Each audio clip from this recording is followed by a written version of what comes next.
Hi, guys. Welcome to tonight's live chat. It's good to see you. And Jessica J, I see you on here. I'm going to put this up here just to kind of get us started. I was looking at what you guys were talking about, and it is good to be alive, right? Sometimes you need that moment in your life, right, Jessica J, where you recognize that loss of life is so easy and it can happen to anyone at any time, any moment. you know when you recognize that that exists, then you also somewhere along the line you recognize that, oh my god, my life is a good life. I can breathe, I can see another day, I can hear the birds, I can enjoy the environment because I am still breathing, right? And so I think it's wonderful. To me, it's a wonderful shift in mood and attitude, Jessica J, from yesterday. So I think that's really good for you. I just wanted to point that out because I'm looking at what you guys are saying. So that's a really positive thing. Guys, I hope you're having a wonderful Saturday. How are you? We're going to jump into this conversation because I think a lot of us have dealt with, and I'm going to go ahead and jump in because everything looks okay on my end. I think we have dealt with a lot of people who could be categorized as exaggerative, right?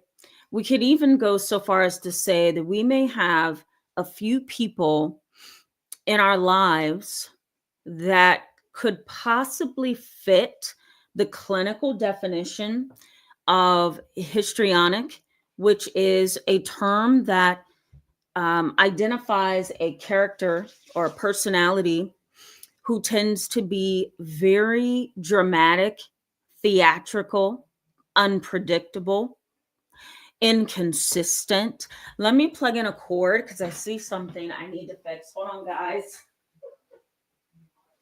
The last thing I want to do is not plug that cord in, and then you guys lose me midway the stream. Okay, we're good. We're good.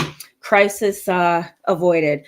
But we probably can relate to one another when it comes to the reality that an unpredictable person and an inconsistent individual, unpredictable, inconsistent, they have a way of just shaking your foundation, right?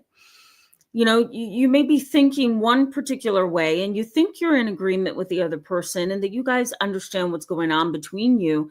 And then next thing you know, you're confused. You don't know which way you're going because that person is so inconsistent and unpredictable. There is some research in psychology on histrionic personality disorder that suggests that when you are growing up in a family that's unpredictable, that's inconsistent, it actually contributes to poor adult health outcomes. I'm going to repeat that. So if you've grown up in a household where there's tons of inconsistency, tons of unpredictability, disequilibrium is really what it is.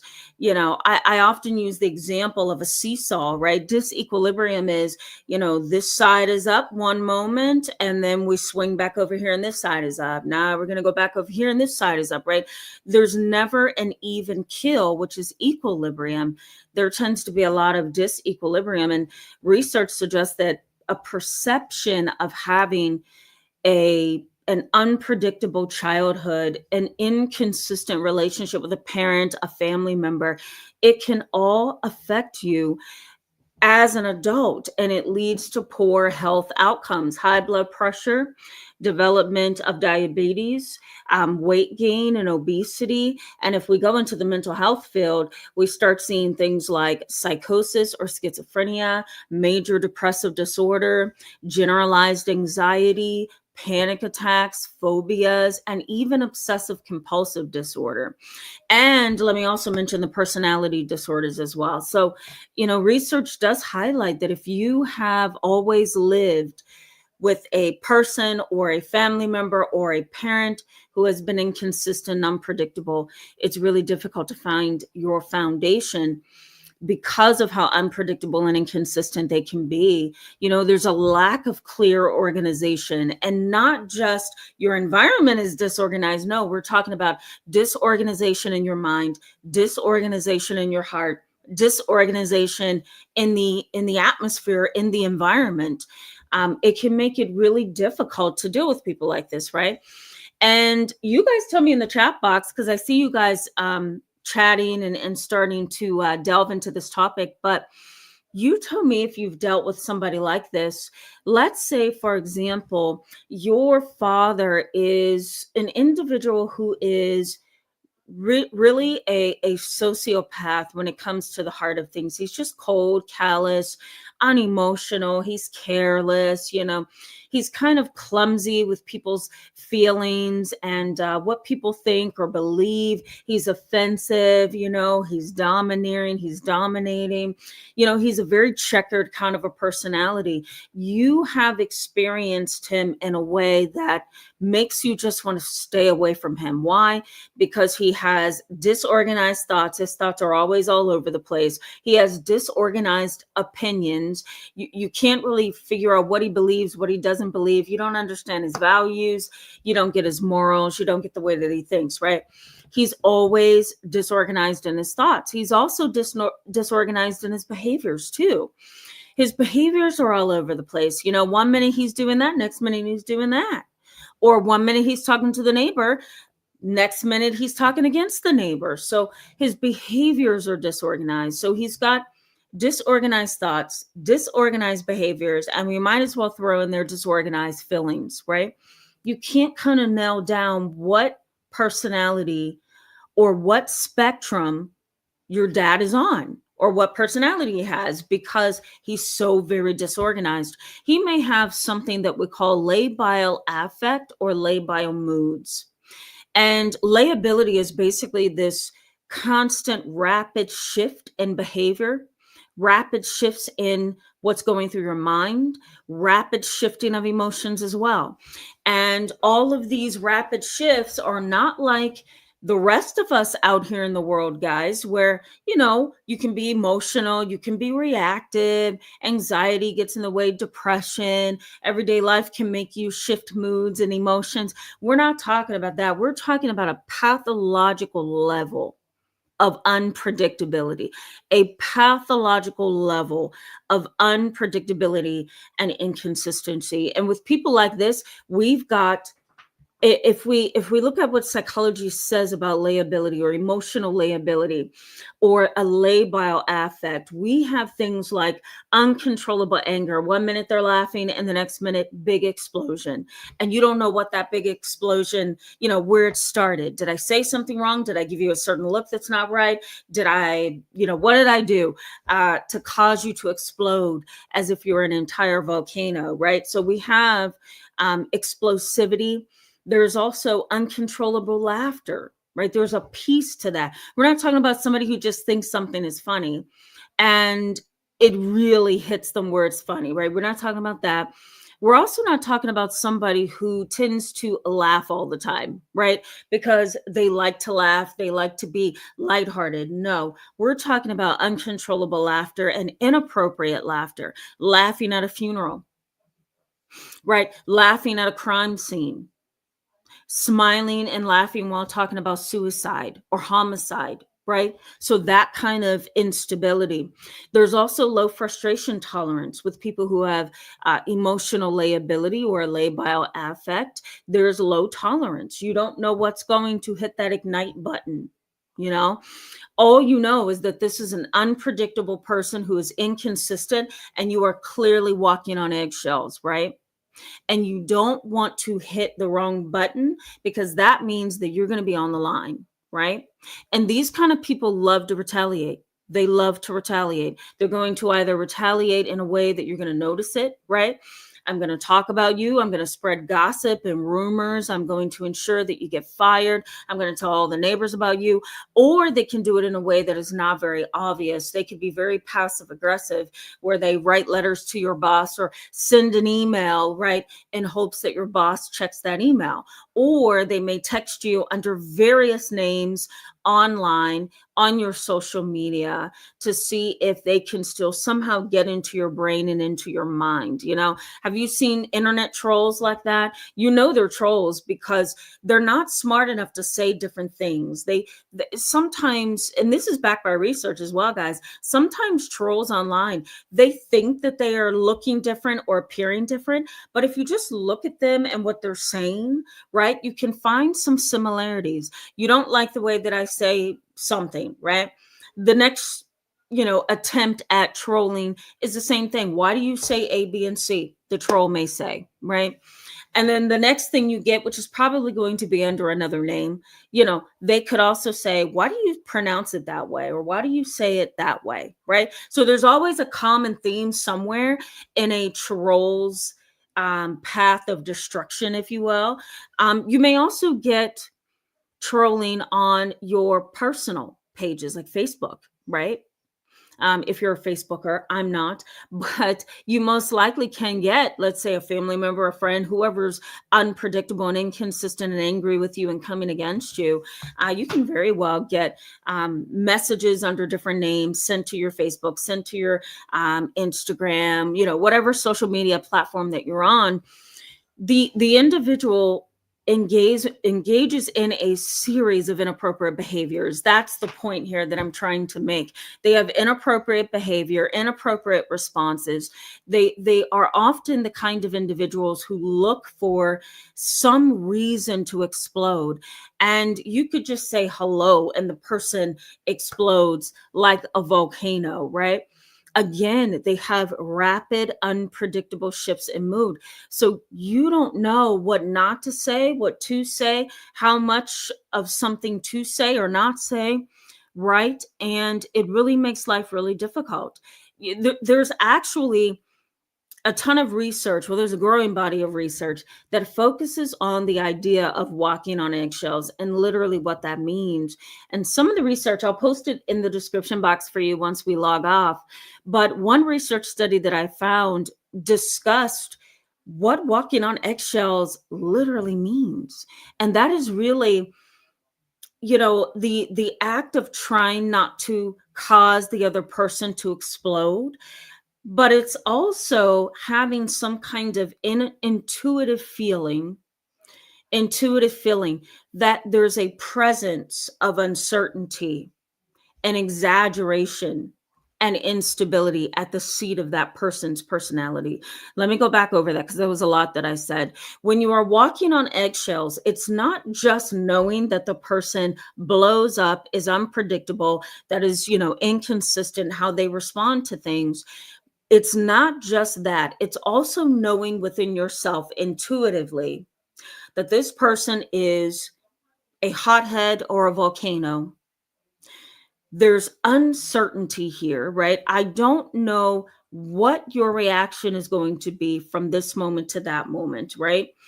And there's a ton of instability when you are walking on eggshells. You know intuitively that you have to tiptoe with that person, or you're going to get unpredictable, inconsistent behavior.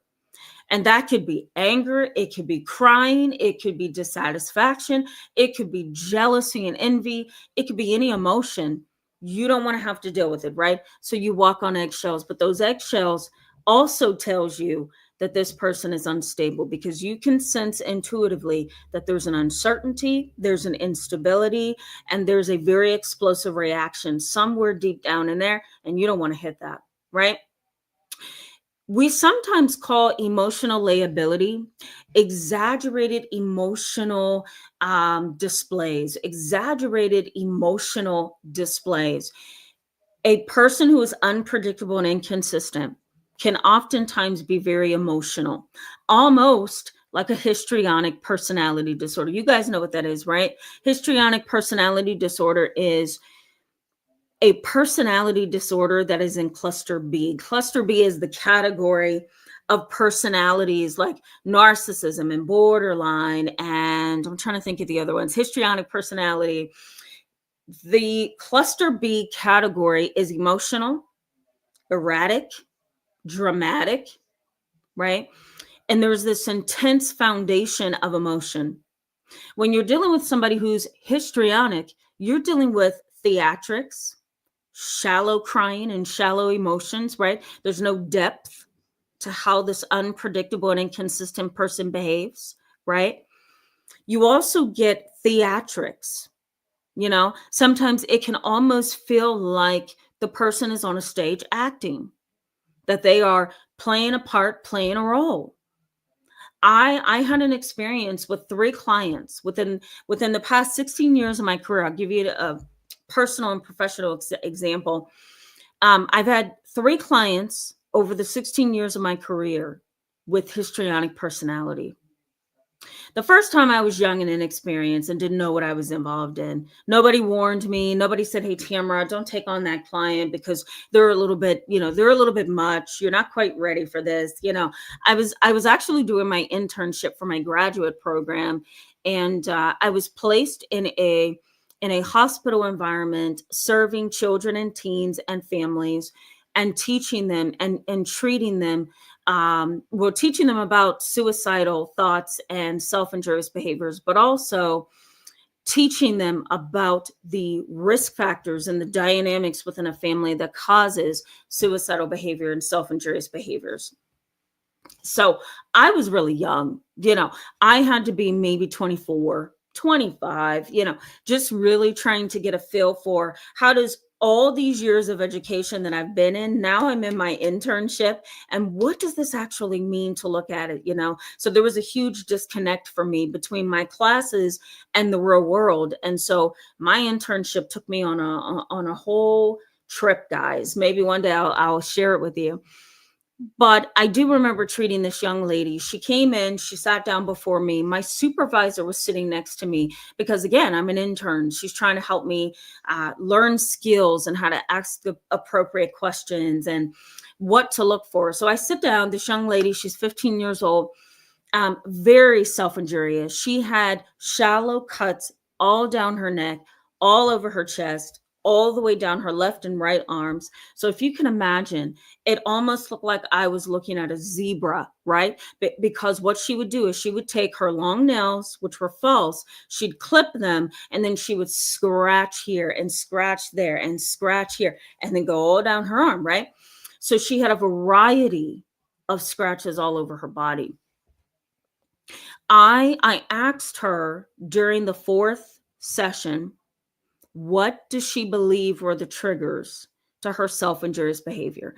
Did all of this happen after one incident, which was a breakup, or was it a series of things that caused this behavior? And so you would think that she would say, "Oh, yeah, that it was when we broke up. I had a hard time regulating my emotions, so I cut myself. And even though it helped at the time, it doesn't help anymore." Boom. That would have been a very innocent, kind response, right? No, she didn't answer the question that way. She jumped up out of her seat.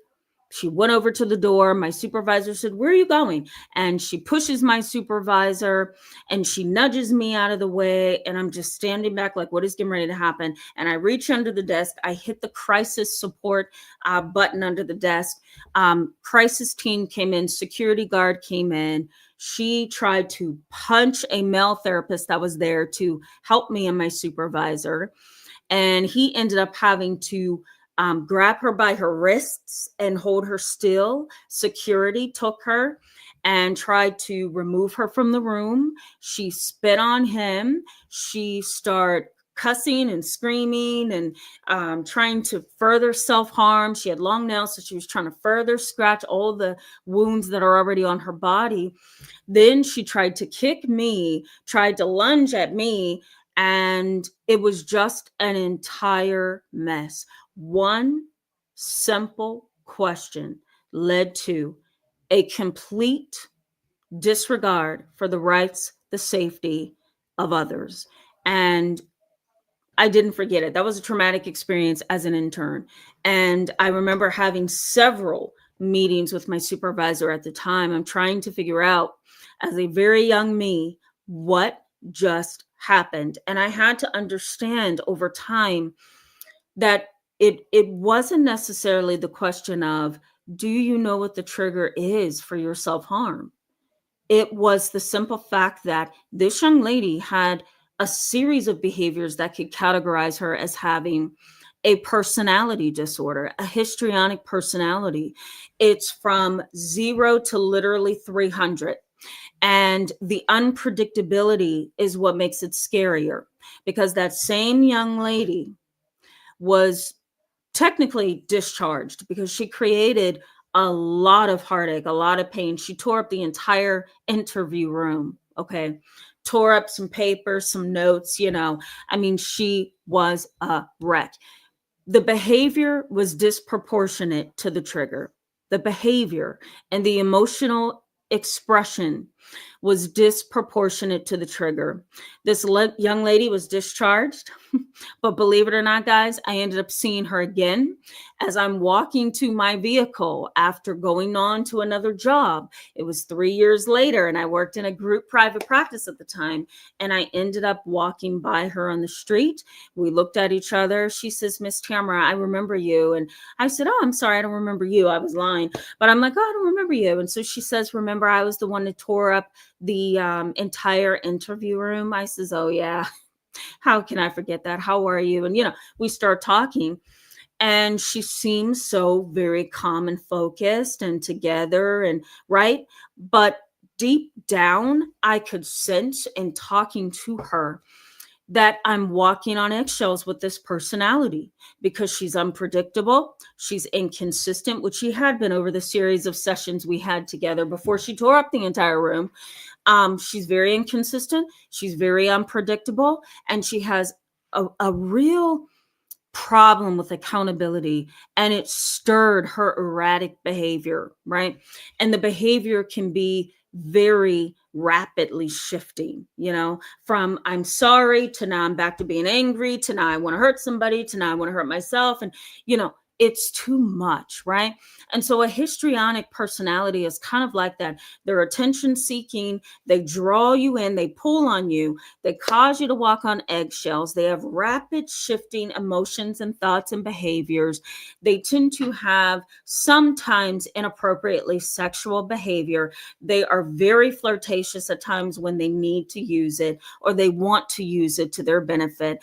And they also tend to be rather self-indulgent, which makes them come across as selfish and egocentric and narcissistic, right? And believe it or not, you can have a narcissistic personality in addition to a histrionic personality, and those things can interconnect. And so that interconnection makes it even more complex. It's a scary kind of a thing. I'm so grateful that I'm out of that. That was over 10 years ago. It was just a very complex time in my career where I just couldn't believe some of the things I was seeing. Let me also say that when you are dealing with people like this, you may also notice not only inappropriate laughter, which is kind of like, again, it's this laughter that shouldn't be happening at the time. Laughter at a funeral, laughter at a hospital, right? I've seen some people like that sitting in the ER, sitting in the waiting room with my clients, those who are suicidal. If I go to a mental health hospital to get them admitted, right? Or when I was working in a psychiatric hospital, when I would go to the waiting room, sometimes I would just stand there and scan the room, making sure everything is under control, and, looking for a client that's late or whatever the case was at the time. I remember seeing some people like this. They would laugh really loud in the waiting room, and, clap really loud, and, laugh in a way that just kind of feels like they're at Kennywood Park or Disneyland having a good time. No, you're in a waiting room. You're in a medical center or a place where people are having problems. So you may get that inappropriate laughter, but you also may get inappropriate crying without a cause. I've seen previous clients of mine and of my coworkers where, they start crying when they should be happy. And there's no justification for the tears. They're not happy tears, they're not sad tears, they're just tears.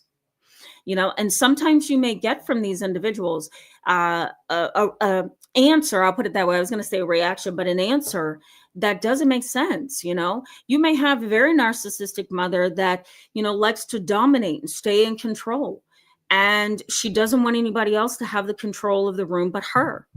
So you may be talking about moving into a home with your husband, or or your wife, or whatever, your children, and you want her to be happy for you, and she starts crying, right? It's not a place and time for mom to cry. Then you may say to your mom, or ask your mom, are those happy tears? And she may say, mm-mm. You may say, are they sad tears? Yes. She may say yes. And then you may say, what's making you sad? Right? And you may sit down and really try to be compassionate and comforting and loving. And your mom gives you absolutely no reason for crying, right? And no matter how much you prod her, no matter how many times you nudge her, tell me what's happening, are you okay, right? It's like she withdraws further and further and further into a hole where you can't reach her. So this is unpredictable, inconsistent people. Now, let me give you just a brief overview. I'm going to give you some of the common behaviors that you're likely to see in people like this, in addition to their impact on you, because there's a huge impact. This could be a family member, this could be a parent, this could be a coworker, but really the purposes of this discussion is family and parents, because they are the closest to us, right?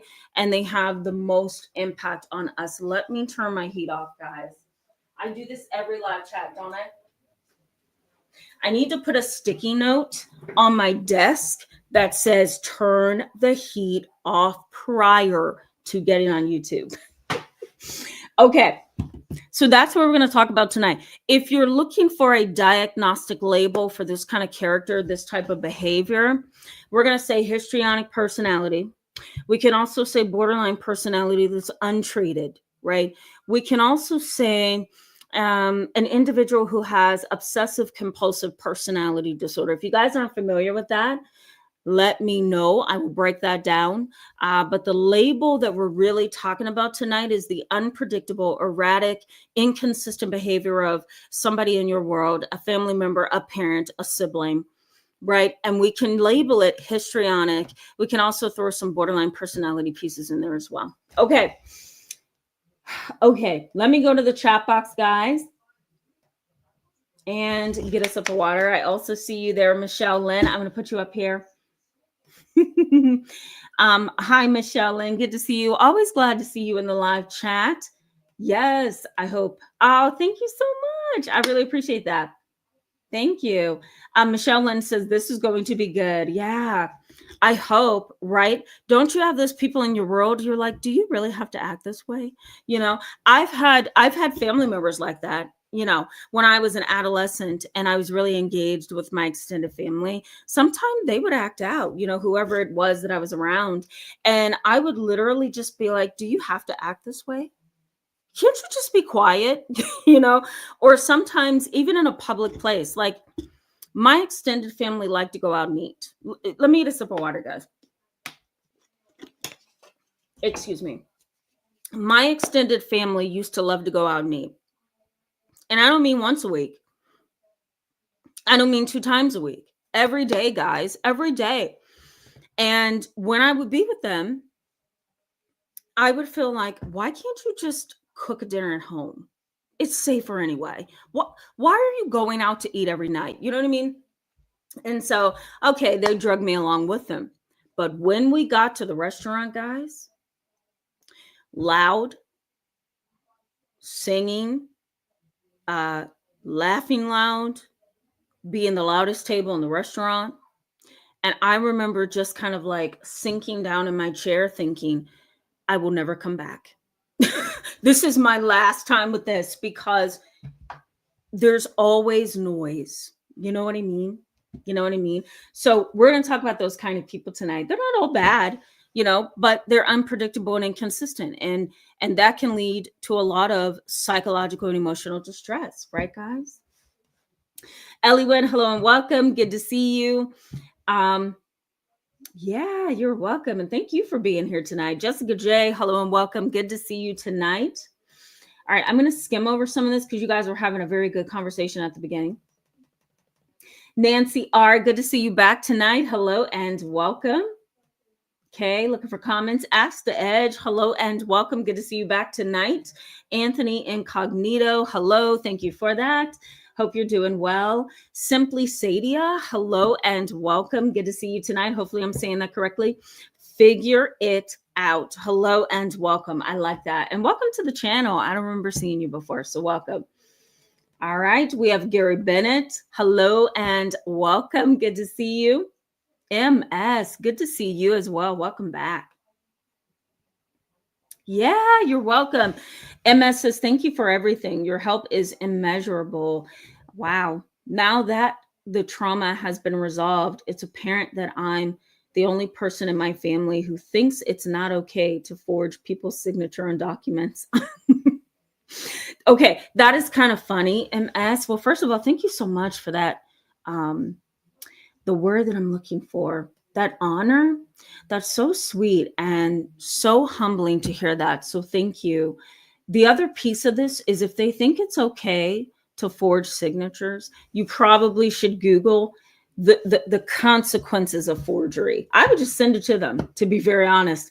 A seat at the King's, I'm just kidding. MS, don't do that. A seat at the King's table with Tanisha. Hello and welcome. Good to see you tonight. Good to have you. Sun and Sunflowers, hello and welcome. Glad to see you as well. Mark Lee and the Good Glow. Good to see you both tonight. Okay, I'm skimming for comments. T Bunny Shy, hello and welcome. Good to see you in tonight's live chat. You got that right. T Bunny Shy says the push and pull. Yeah, I hate that. I hate that so much. Things go well, then they pull the rug out from under you. It makes zero sense to me. Yeah, things are smooth. Yeah, there you go. They pull the rug out from under you. You know what I was also thinking?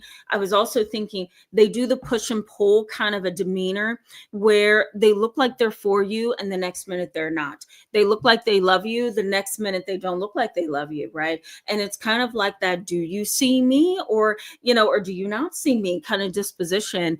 And that is unpredictable and inconsistent. That's part of these characters as well. If you have a histrionic personality, remember they are emotional, they are dramatic. Oh my God, I almost said dramatical, guys. Well, that's a new word.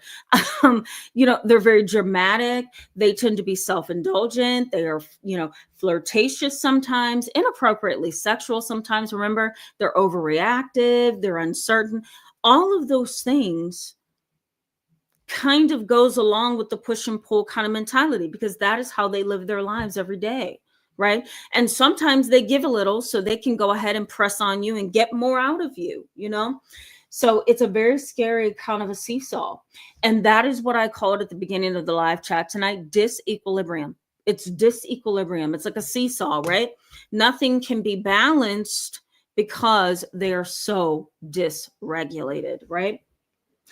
Let me also throw in here too, before I go to the next comment, that some of the research on bipolar disorder, disruptive mood dysregulation disorder, severe depression, some of the research in those areas highlights that these kind of individuals, they're like a roller coaster, not just with their behaviors and not just in their moods, but also with how they think about other people, relationships in life, Imagine marrying somebody and then 2 months later saying, I'm really not that interested in you anymore. I don't know what happened. I just fell out of love. I don't know. You know what I mean? And it's like, how can you switch that quick, right?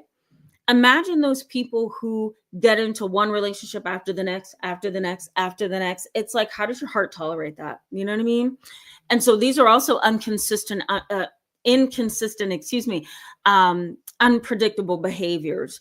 And it can be very, what's the word that I'm looking for? It can be very torturous. I'll put it that way, to somebody who's in relationship to them, because you don't know what to expect from 1 minute to the next, I have kids that come and see me for therapy. They're going through this. AMB, hello. Good to see you back tonight. Welcome. GP Joe, good to see you. Welcome back. Yeah, anxiety. Yep. Yeah, you're responding to something I said earlier. Kim Mathy. Did I get it right this time? I haven't seen you in a while. So what I used to know, I don't know anymore. So hopefully it's Kim Mathy. Correct me if it's not. Good to see you though. Kim says, good evening, everyone. Looking forward to this chat. Hope everyone's healing is going well. Yeah, thank you for that. Same to you. All right. MNL Odell, hello and welcome. Good to see you. MNL Odell says, so much of our physical health is connected to our emotional environment as well. I've heard that everyone with autoimmune problems will have a history of trauma. Well, I don't know about that because I have an autoimmune disease. I have celiac disease. So I'm not able to eat things, guys, that has gluten in there. And I also have like a soy allergy that really messes with my whole system, and for those of you that are not aware, celiac disease is not just everything has to be gluten-free. Celiac disease is everything has to be gluten-free or my entire immune system acts insane. Like I get sick, I get, nauseous and dizzy, and I feel faint. And some people break out in hives, like it gets really bad. Some people even lose their hair, right?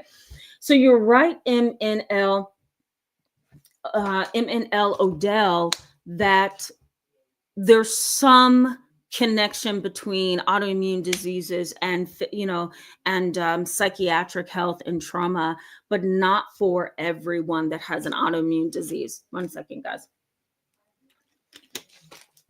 Excuse me. So, but I do agree. I just needed to back that up a little bit with some facts.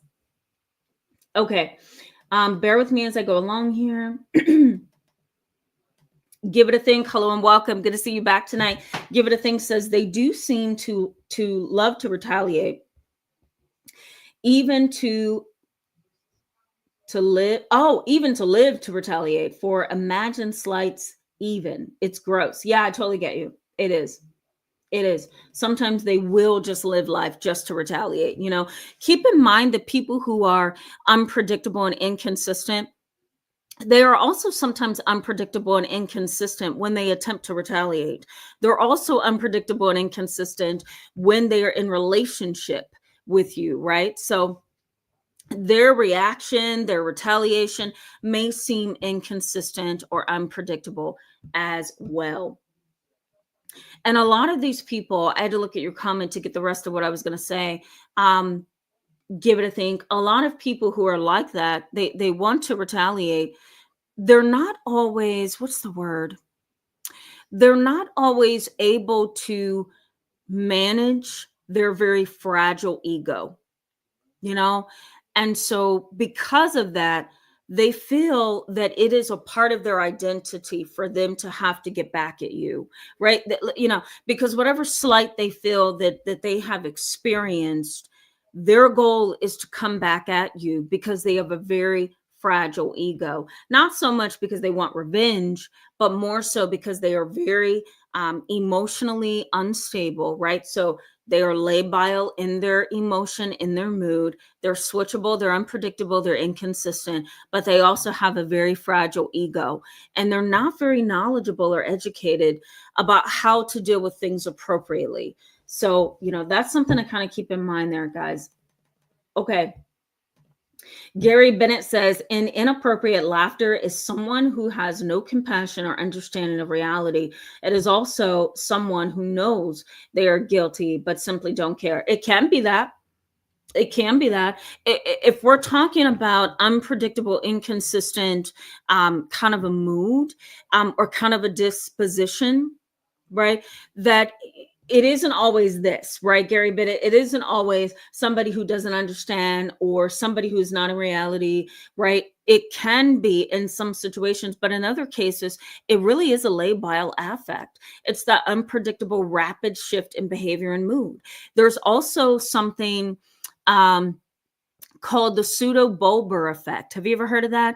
And that's really a neurological condition. I'm going to put it here, if I can spell it, in the chat box so you can see it. It's PSEU, pseudo-Bulbar effect. Okay, there it is in the chat box. Pseudo-Bulbar effect. And really what that is this. It's a neurological condition that causes a person to respond to their environment in an inappropriate way, and laughter may be one of them. Crying may be another one. So there's some neurological pieces to this. But on the flip side of that, yes, Gary Bennett, that can also be the reason. Very much agree with that. Okay. Elizabeth Wildley. Hello, my friend. I haven't seen you in a long time. Welcome back. Elizabeth Wildley says they love being unpredictable, smirking while everyone is scared around them. Yeah, that can be something too. Absolutely. Yep. Oh, yeah. Nancy R says, I know the eggshell. My borderline child educated me. Yeah, yeah. Ugh.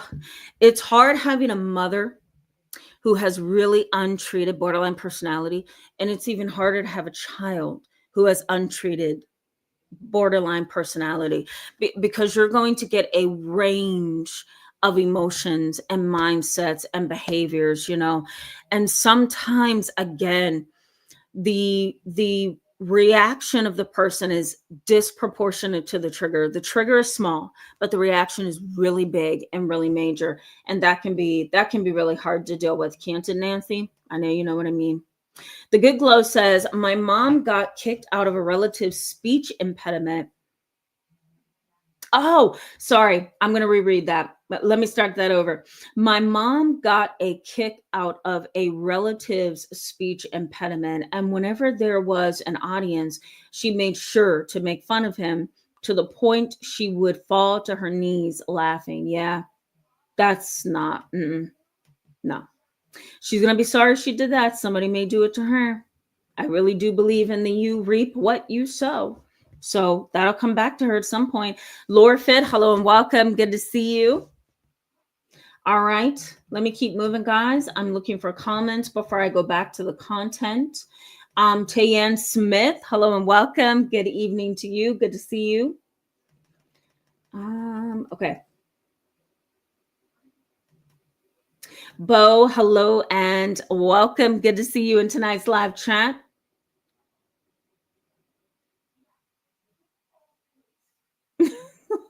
Bo, I'm not going to even read that. Okay, I'm just going to put it up there. Yeah. All right, let me put Tayanne Smith up here too. I agree with that. I agree with that. Jasmina, hello and welcome. Good to see you. Okay, looking for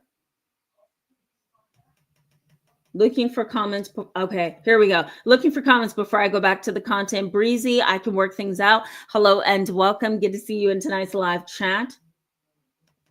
Okay. Do I see anybody else here? Yeah, you guys are chatting it up. I'm just really behind. Yes, absolutely. That is funny. That is funny, Kim. Annie Welker, hello and welcome. Good to see you in tonight's live chat. All right. Oh, here we go. Okay. A place to worship the Lord in truth and spirit. Hello and welcome. Good to see you in tonight's live chat.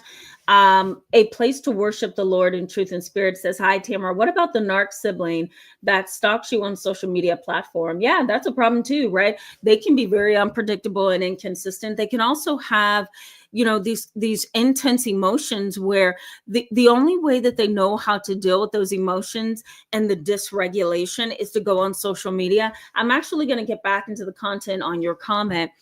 They usually go to social media and they pour everything on social media. Have you seen people like that? You guys get into a spat, or maybe you guys are just not talking, or you go no contact, or something happens. And next thing you know, you're looking on Facebook, Instagram, I can't think of the other platforms because I'm not on any of them. TikTok, for those of you who are TikTokers. And all you see are things against you, right? Statements and photos and digs right under the surface, passive aggressive behavior, things like that. And usually individuals who are unpredictable and inconsistent, they tend to go to social media because that's the only place they can sometimes share their thoughts and feelings without being called out, right? So they get on social media and they say any and everything they want to say, right? And they put your business out there. Again, it's still an emotional reaction that is disproportionate to the trigger. That's the people that we were talking about tonight, disproportionate to the trigger. Okay, common behaviors that psychology has highlighted, and common behaviors that I've seen in my private practice is, number one, erratic behavior. Have you ever had a person talk to you and they're so erratic that you can't calm them down, you can't center them, you can't ground them? They're screaming and yelling, and you're trying to reason with them, and you're trying to talk to them, and you're trying to calm them down, and they're pushing you away. It's almost as if they want to remain in that heightened level of dysregulation, you know? And for some people, it's not always that they just want to remain in that heightened emotional level. Sometimes they can't stop themselves, right? And they're just kind of raging and they don't know how to hit the brakes and stop, you know? Mood liability, we just talked a lot about that, guys, so we're not going to go over that anymore. It's the walking on the eggshells. Household chaos. Maybe you grew up in a house with a mother who was like this. Maybe you grew up in a house where both parents were like this. Maybe you grew up in a household where both your parents and your sibling were like this. It can make you feel really drained. It drains the life out of you, right? Because you're constantly on guard. You're constantly uncertain about what they're going to do, what they're going to say, how they're going to behave, right? It can cause, as research suggests, adult health outcomes that are poor psychologically and physically. That's how detrimental that it can be. Also, too, lack of consistency in just about anything. Have you seen, or have you been, maybe I should ask it this way, excuse me. Have you been in a family dynamic where the person is so inconsistent that you don't believe what they're telling you, right? An example of this could be one of my clients that I had about 6 years ago came to therapy with her dad. They both had relationship issues. You know, dad came to therapy with her, seemed really involved, and he even seemed excited that they were in therapy and they were getting along very well and conversations were smooth. And dad says to my client, who was 20 at the time, I want to be the best dad that I can be. I want to make sure that I give you everything that you want. And doing that means getting myself better, because he was an addict. And so he says, I want to be the best dad that I could possibly be. And she says, Dad, like, we need to be doing things together more often, like going out to eat, going to movies, the list goes on. And it was so cute because they both made several dates so that they could be held accountable by me. So one was going to the movies. The other one was going to, play some football or play some baseball. Another one was to go see a sporting event, go see ballet, performances, and the list goes on. I thought it was the cutest thing. And so she came back to a session with me without her father, sat down on my couch and broke down in tears. And I remember asking her, what's the matter? Are you okay? Did somebody do something to you? And she says to me, my dad. And I asked her, well, what did he do? And she says, he just has stood me up. He stood me up several times. We made that whole schedule with you to be held accountable. And I remember saying, yeah, true. And did you guys follow through? And she says, no, he stood me up at all 5 of our engagements. And the more we started to talk and the more we kind of explored what was going on in her world, she recognized that her dad was an inconsistent, unpredictable character. And this is just who he was. He lacked consistency. He lacked consistency when she was a young child, 5, 6, 7. He lacked consistency when she was an adolescent. Now she's an adult and he still lacks consistency. And so, that lack of consistency can be very derailing, right? Because you're looking for that person to say that I'm going to do exactly what I told you I was going to do. But you can't do that, when you're inconsistent, right? There's always, with these kind of inconsistent, unpredictable people, there's no peace. No peace. They have no internal peace. They have no psychological peace. They have no literal peace, right? Their whole world is kind of dramatic and out there and destabilizing or destabilized. They struggle, and not just with relationships. They struggle with work. They struggle with their own mind. They struggle with their own commitments. These individuals need a lot of help, right? And a histrionic personality is really going to be inconsistent. Loving, sweet, caring mother 1 minute, next minute flying off the handle, cursing, slamming doors, and scaring the heck out of her children, right? And that's kind of how far the pendulum can swing from one moment to the next, right? And these individuals also have a lot of legal challenges. Why? Because sometimes they drink, they're self-medicating because they're inconsistent, unpredictable. They don't like feeling so emotionally distraught and labile. So sometimes they drink, they feel it calms them down. Sometimes they smoke marijuana, they feel like that calms them down. When in actuality, sometimes it makes them even more ferocious, right? It makes them worse. These kind of individuals, they also struggle with commitment. I'll put it that way. I was going to use a different term, but I'm just going to put it this way. They struggle with commitment. They cannot be committed. The individual who has a variety of partners at the same time. The individual who believes they can get away with just hurting that person and hurting that person and hurting that person. So they have issues with commitment. There's poor self-regulation as well. They don't know how to regulate their own emotions. And they also tend to be attention seeking. Any and everything that they do has to have eyes on it, right? In a grocery store, I have to scream and yell loud to get everybody's attention, right? At home, sitting and talking to another family member, I have to be loud because that is how I believe I'm supposed to be, you know? Very poor emotion regulation and very, very attention seeking. It's sad, right? Because these kind of individuals feel like they have the right to behave in the ways that they do. And they often destabilize you and me, right, as the recipients of their disproportionate behavior to whatever trigger is out there that triggers them, or to their erratic behavior. Now, how does this impact you? I'm going to give this to you so that we can go back to the chat and chat a little bit and then sign off. How does this impact you? If you grew up in a household with an unpredictable, inconsistent parent, you can struggle with what we call tardive dysphoria. Tardive dysphoria. I'm going to type this in the chat box for you as well, because I never mentioned this. This is a new term. I totally messed that up, guys. Let me do it again. Tardive dysphoria. Okay. Tardive dysphoria. What is that? It's a long-term pervasive pattern of a depressed mood. It's treatment-resistant depression.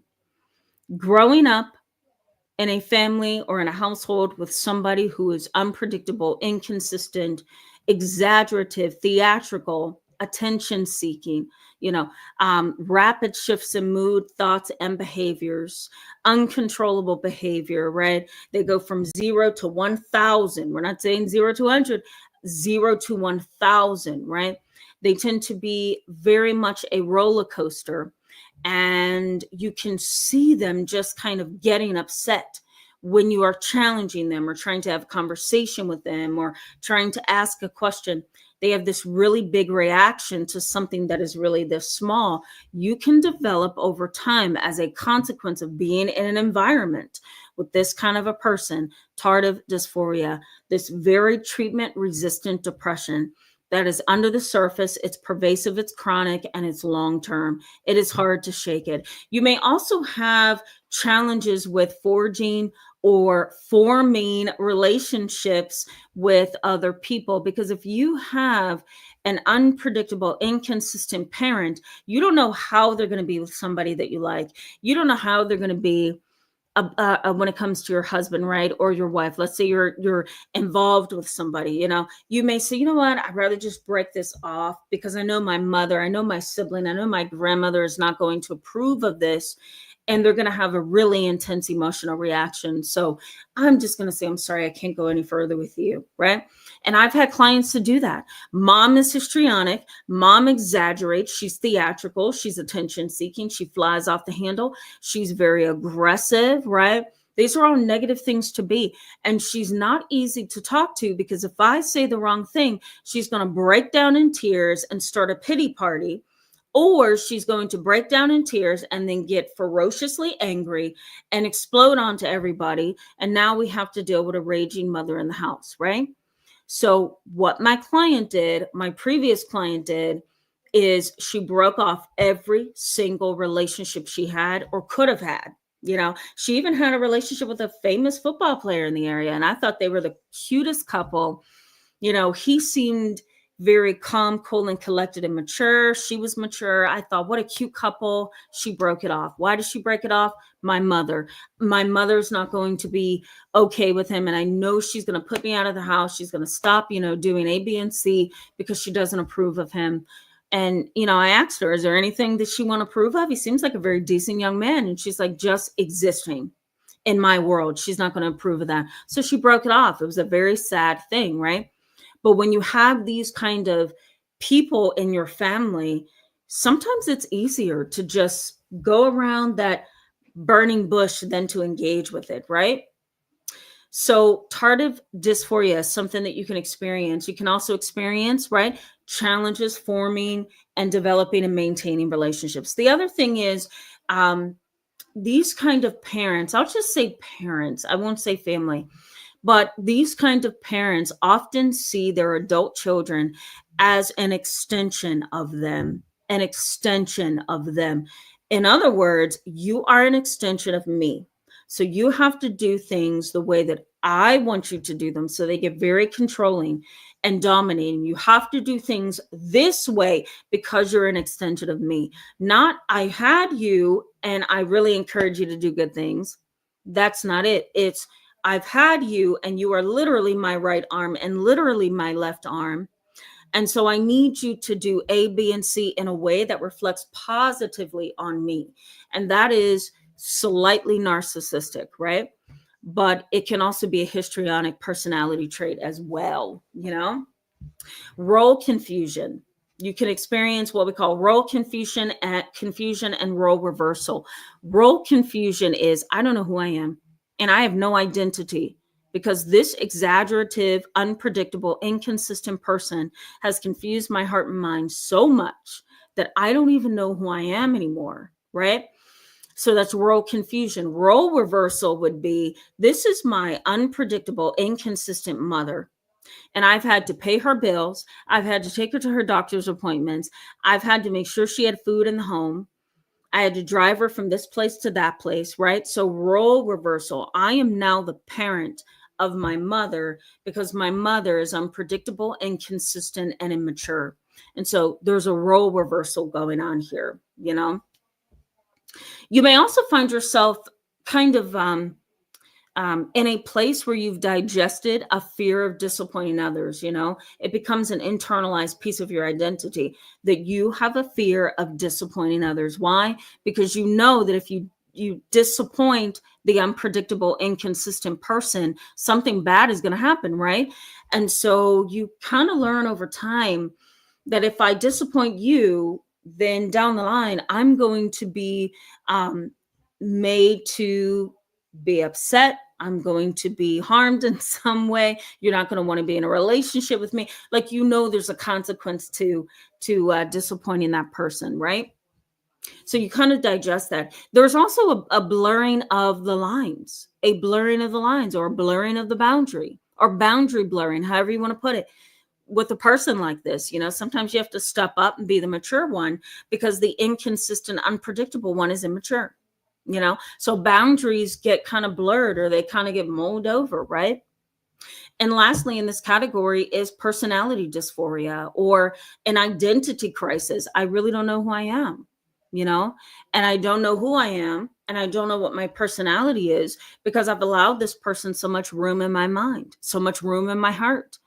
And when they explode, they explode. So I avoid them. I withdraw, I isolate. And all of those things, guys, can lead to an identity crisis, personality dysphoria, right?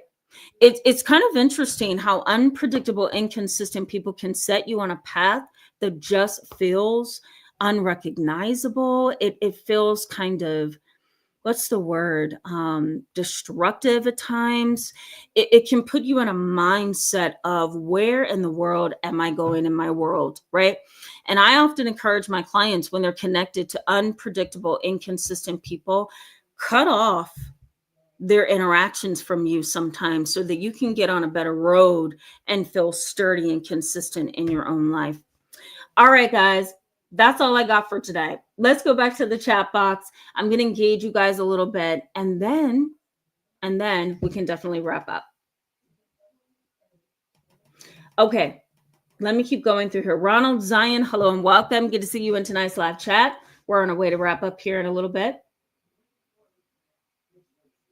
Give it a think says disequilibrium. Yes, perfect word. Yeah, because that's what it is. Yep. AMB says, I have a father-in-law like this and a sister like this. It's unfortunate because I believe they purposely behave this way, always dramatic about the small things. I self-protect by no contact. Yeah, I totally get you. I totally get you. You have to be very prim and proper to be around a person who is easily offended, right? And you don't know what that button's going to be. Axe the Edge says, I do not receive or tolerate. That's substantiated love. You cannot push and pull me. I don't play in that arena. Smart for you. Smart for you. I think that's smart for all of us. Blank Earth, hello and welcome back. Good to see you. Blank Earth says, are you available for one-on-one counseling sessions? I am not right now. Yeah, most of you guys are asking for consultations, so I can give you a consultation, so feel free to email me. My email address is in the description box, but I am maxed out in terms of clients right now, and so literally maxed out, and so I can't take on any more counseling clients, but I can certainly be there for you to consult with and kind of get some insight into what you're dealing with. So go ahead and email me. It's in the description box. Joanne Kobe, hello and welcome. Good to see you in tonight's live chat. Yeah. Oh geez, I'm so sorry. I'm so sorry, Joanne. Oh, that's very destabilizing, right? MNL Odell said something that I agree with. Trying to go back to you. MNL Odell. Johann, I'm sorry to hear that, by the way.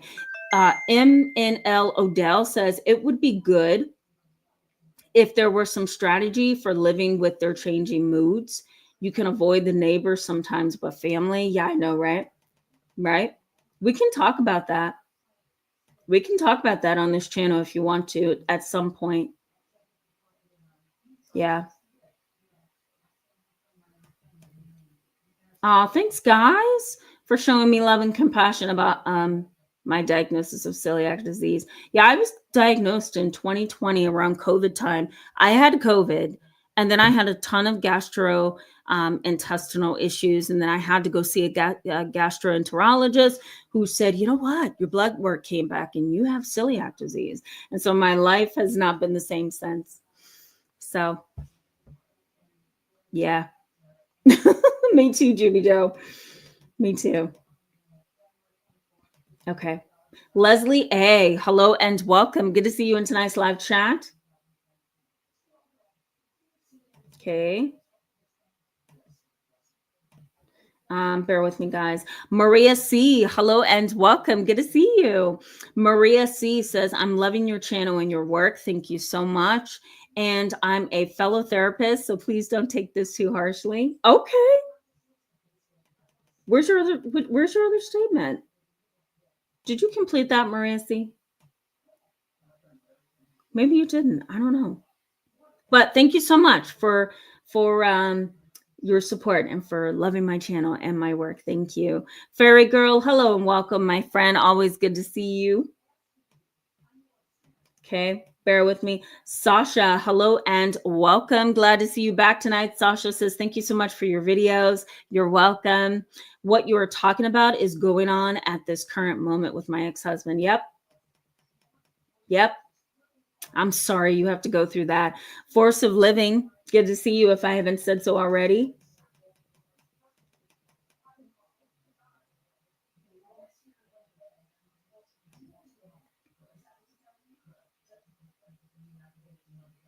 Okay.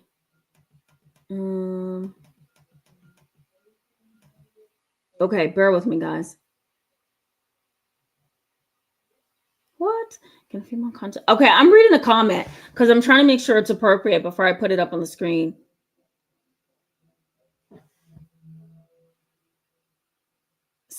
Some of the questions, guys, if you see that I have put people in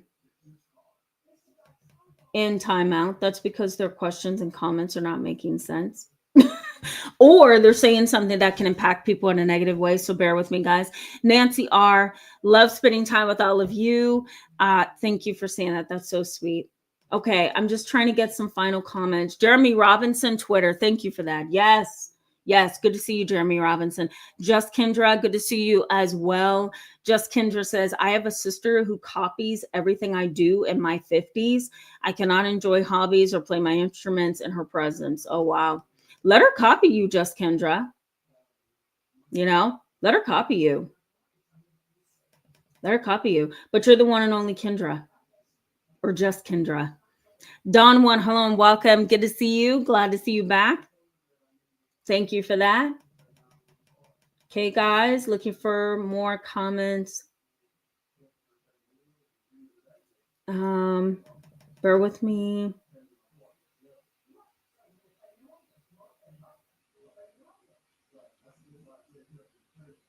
Oh, Johan, I'm not going to put your comment on the screen just yet, but I'm sorry to hear that. You know, that should just not be happening. And on a Saturday, who wants to deal with that, right? Okay. Q Quit Award. I'm sorry. Hang in there. Q Quit Award. Good to see you. Welcome back tonight. Okay. Bear with me as I go through some of these comments, guys. Yeah. Axe to Edge says, I think it's also a nervous condition, smiling or laughing at inappropriate times. I went to secondary school with a guy like that. Yeah, you're right. Sometimes it is. Sometimes the person is, suffering from social anxiety. Sometimes, they may have a phobia of some kind, or they just don't know how to really be their calm selves in other places. So you're very, very right about that. I'm glad you pointed that out. Okay. Life with a Lab and More. Hello and welcome. Glad to see you in tonight's live chat. I'm going to leave your comment up there for a second just so people can see it. Yep. Thank you for that. Living with the Lab and More. Raymond Vincent Garcia Jr., good to see you. Welcome back. Breezy, thank you so much for gifting someone with a membership. That's so sweet of you. I appreciate you. Okay. Bear with me, guys. All right. I think we may have come to a place where we can wrap up. Devin, good to see you and welcome to the channel. Yeah, you're definitely going to have to play this one over, right? Because there was a lot that I threw at you guys tonight. Yeah. Cornbread, if I didn't say hello, welcome. Good to see you tonight. Elvis Rodriguez, hello and welcome. Good to have you. Elvis Rodriguez says, excuse me, I should try to say that correctly. My experience, some people are full of parasites, but there's also people who look human, but they're demonic, always looking to cause trouble, drama. It's spiritual. Yeah, it can be.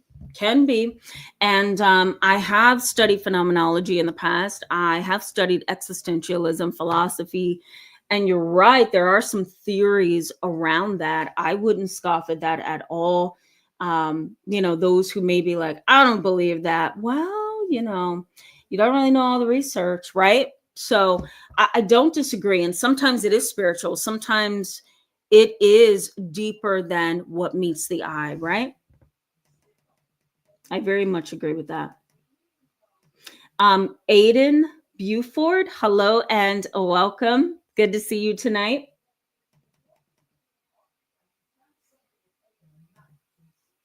Okay. Awesome. Thank you, Ellie Wen. That's so sweet of you. So sweet of you. Kim says, Tamara, are flying monkeys in denial of the abuse that they have witnessed in the family towards themselves or others? I mean, they can. And by flying monkeys, it's like this layman term to describe family members who kind of come to the rescue of the problematic family members, or in some ways they kind of play the hero for the unstable or toxic dysfunctional family member. And sometimes, Kim, they are blind. Seriously, they cannot see that other person. And other times they don't see what's happening to them in that toxic dysfunctional dynamic. So I would say yes to both. Yeah, they can be in denial, and sometimes they just strictly don't see it. Right? The good glow says, sounds like Mommy Dearest had to wash dishes, make my bed, do my laundry the way she wanted. Yeah, there you go. Yep. Yep. Okay. Lori, hello and welcome. Good to see you tonight and welcome to the channel. Lori says, being a parentified child sucked and ruined my childhood. Yeah, it can, because it's like, how can you enjoy being a child when you're being the parent, right? So now you assume this new responsibility, which is caring for your siblings in the house and sometimes caring for the parent, right? So then you lose that innocence that children have, you know? That innocence of believing in Santa Claus, that innocence of, believing in Cinderella, that innocence of just having peace of mind, Yeah, it's horrible when it happens, right? Clarissa G, hello and welcome. Good to see you tonight. Sasha says, you just described 1000% my husband's parents, mom exactly to a T, and my 18-year relationship. Wow. Ugh, I'm sorry. Ara, hello and welcome. Good to see you tonight. Ara, why do you ask me that? That is the hardest question for me to ask. What's the hardest disorder to treat? I'm just going to categorize them and say personality disorders, because it's an ingrained, pervasive, chronic pattern of behavior that's really hard to change. But other things can be difficult to treat as well, like schizophrenia, delusional disorder, OCD, right? So I just think all problems of human nature are difficult to deal with, if that makes sense. I'm going to pause here. Guys, I love you so much. I hope this live chat was helpful, insightful. I hope it kind of pulled together yesterday's conversation, because I usually try to make things connect, so that it'll be clear and relatable. So hopefully it was helpful. I hope you guys have a wonderful Saturday. I will be back next week. There may be a video. I don't know. We'll see. But I will definitely be back to chat with you guys and engage with you. You guys ignite my career. You ignite my soul, my heart. So thank you for that. And I look forward to seeing you pretty soon. All right, guys. Have a good night. Bye-bye.